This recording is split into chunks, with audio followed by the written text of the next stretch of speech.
L'info éco avec Capital. On débute ce flash par le chiffre du jour, plus 9,38%, c'est l'augmentation des produits dits d'aide culinaire en 2019. Ce sont les produits dont le prix a le plus flambé l'année dernière selon le panéliste IRI. On parle ici des produits d'assaisonnement tels que le lait de coco, le jus de citron, les chapelures, panures et autres bouillons. Viennent ensuite le jambon cuit dont les tarifs ont bondi de 7,52%, le rayon saucisserie et les apéritifs anisés. Le pastis a en effet subi une inflation de plus 6,60%. À l'inverse, le foie gras frais est le produit dont le prix a le plus baissé entre décembre 2018 et décembre 2019. Une chute de prix de moins 5,41% qui devance celle des lessives à moins 4,63%, des 4,20% des assouplissants ou des moins 4,04% des brosses à dents. L'info pratique Capital concerne les distributeurs de billets automatiques.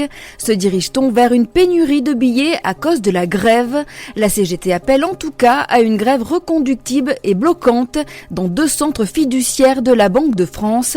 Situés en Île-de-France et dans les Hauts-de-France, ils traitent plus du quart des billets du pays. Le syndicat prévient que leur blocage pourrait perturber l'approvisionnement des distributeurs automatiques de billets. Ils font qui plus est partie du réseau de caisses de la Banque de France, grâce auquel elle assure l'entretien et la bonne circulation des pièces et des billets dans le pays. Le coup de gueule du jour est poussé par un restaurateur de Boulogne-Billancourt. Ce jeudi 9 janvier, un restaurateur excédé par une nouvelle journée de grève a posté une annonce plutôt insolite sur Le Bon Coin. Accompagné de 4 photos de son établissement, le restaurateur propose tout simplement de l'échanger contre une place à la RATP.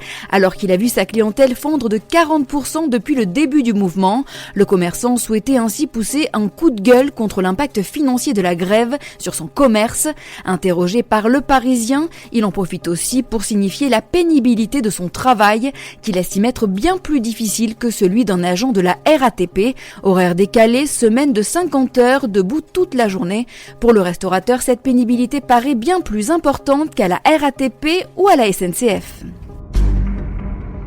Et on termine ce flash par le nouveau rebondissement dans l'affaire Carlos Ghosn. L'ex-patron déchu de Renault-Nissan détiendrait des éléments faisant la preuve de son innocence. De Beyrouth à New York, pas loin de 60 personnes travaillent dans 6 cabinets différents sur le dossier de l'ancien PDG. Selon le JDD de ce 12 janvier, ils sont désormais convaincus de détenir les éléments suffisants pour plaider non coupable sur les 4 chefs d'accusation retenus par le procureur de Tokyo. Le journal révèle l'existence de 2 documents qui viennent contredire les accusations du procureur. Il s'agit de la déclaration d'un avocat expert sollicité pourtant par Nissan et d'un compte-rendu d'un conseil d'administration que le PDG a présidé en octobre 2008.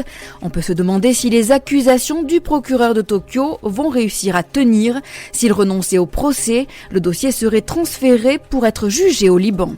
C'était l'info éco avec Capital.